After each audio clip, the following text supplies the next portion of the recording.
До сега рапираше, Никсън започва първи. Сега е времето да го кажем и това. Окей. Финал. Финал. Играеме минута 2 от 3. Ще играеме, така че пригответе се. 60 секунди. Никсън, давай.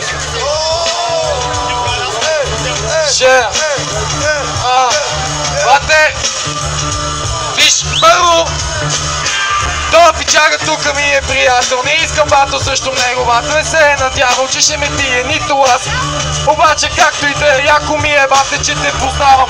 Але са, първо има аномалия, приличаш ми на еврей, носиш тениска на България. И в същия момент, братле, какво обединено, кое е обединено, бе, братле? Парламента със сигурност не отделните партии, как ли пък може би искащи да продължавам с някакви тъпи изискващи рими, които са просто притискащи, но след тая мате има искрица, ама аз съм уморена, на него му се пие водица, искам и аз да бутна хълма, дай малко вода, братленце, че пресъхнах. Окей, thank you. И ще бъде време. Чакай минута и половина, мира? Минута 2 от 3, това беше Никсън, минута братчета. Много те уважавам, брате. Битката е 2 от 3, не забравяйте. Оп. Не се уважайте, а се бийте.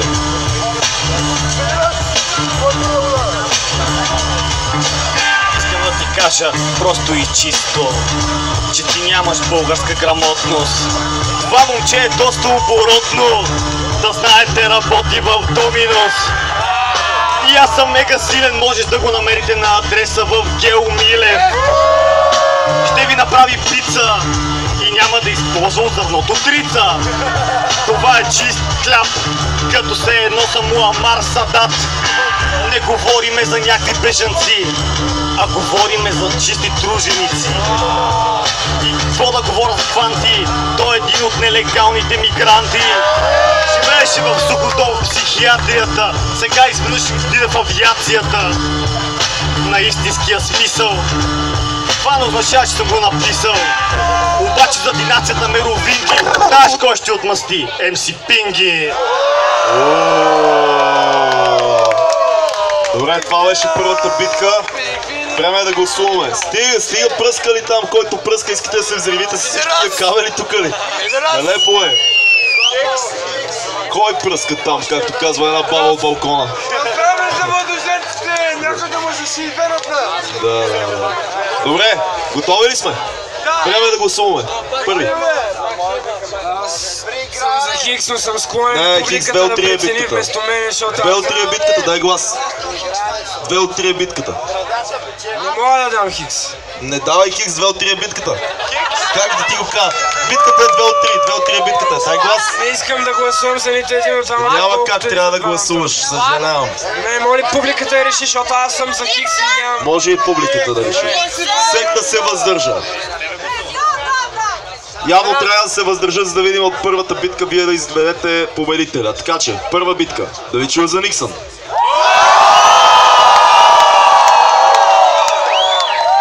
Да ви чуя за Брачера. Една точка за Брачера, Лари. Битка номер 2. Тук вече ти започваш. Брачера, Лари, имаш минута. Една точка за тебе има, ти водиш. Никс, аз съм сготвил бутилката Аляска, не сме забравили бас. Нека се забавляват хората. Аз съм прост човек, ако би си бежанец, аз съм Андрей. Не говориме за лирики, с Денди имате странни прилики. И не говориме за клубове, и двамата посещавате ирландски пъбове. Аз съм те виждал и съм те подминавал, без да те обиждам, защото аз съм теолог лилик, физиолог и истински астматик, който диша тежко. Говориш ми за нещо, обаче потъваш в блато като Андрешко.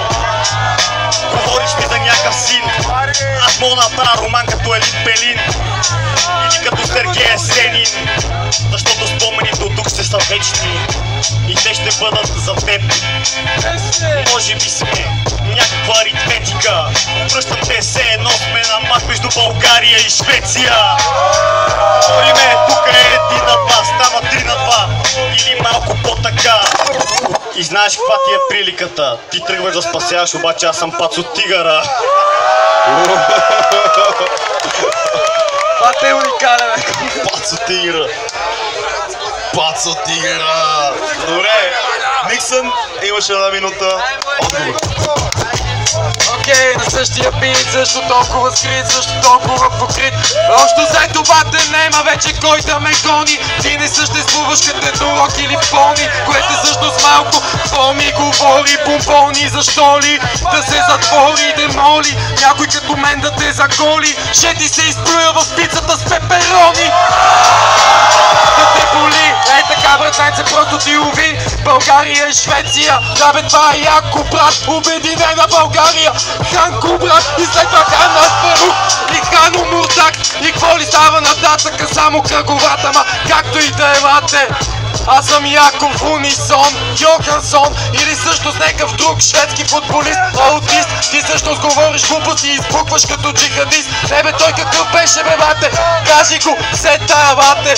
Ще ти го разкажа по някакъв друг начин, като за начало. Момчето като тебе вече трупа печали се объркало. Не иска повече да лафа, обаче виждам патриота. Това не е бас идиот, това е най-якия приятел, си ми някакъв. Добре, брутален втори батъл. Време е за гласуване. Този път аз ще си позволя да започна. Моя глас стига за Никсън в тази битка.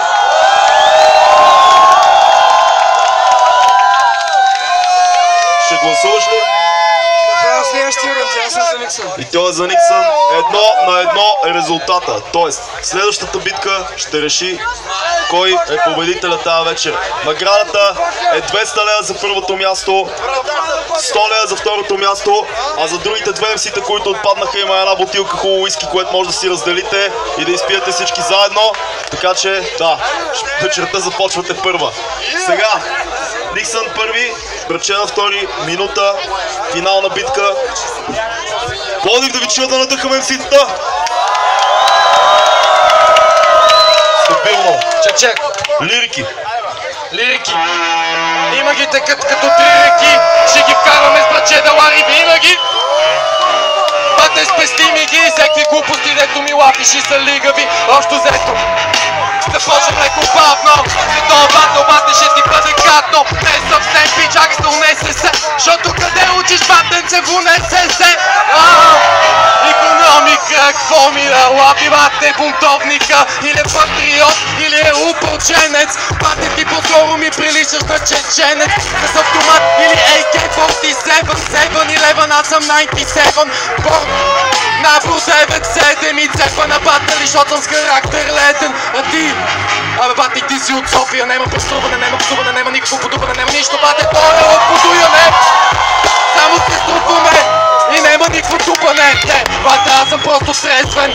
Тая вечер не толкова, иначе щех да бъда лесен. Обаче, бате, ми се пипат цицки и с MLK ще пиеме уиски.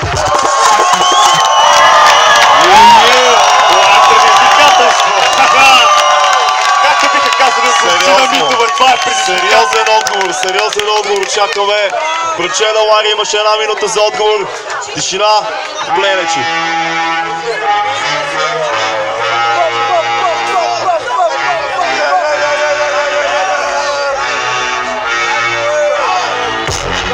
Говорим за изграждано, но ти нямаш дори софийско гражданство. Влезе ми на суплекс, знам, че имаш тайна връзка с Хоумлес. Сега го разкрих, аз съм папарак и те изривам като репатрак. Това не трябва да го знаят тези хора, защото умираш от умора. И аз съм като годината Хера, сега те заразявам с холера. И какво да говорим за тишия грип, тисиония тип с сивия джип. Говорим за НФСБ, проследявате се, но съм КГБ. И знам какво е твоето ломо, имаш против руското посолство. И те ще те накажат, а моите рими са екарисаж. Както в евреите поста, умира се едно си в Холокоста. Все едно съм кипчено, за съжаление имаш мисъл, но няма шум. Дигнете едно шум за двете MC-та Пловдив.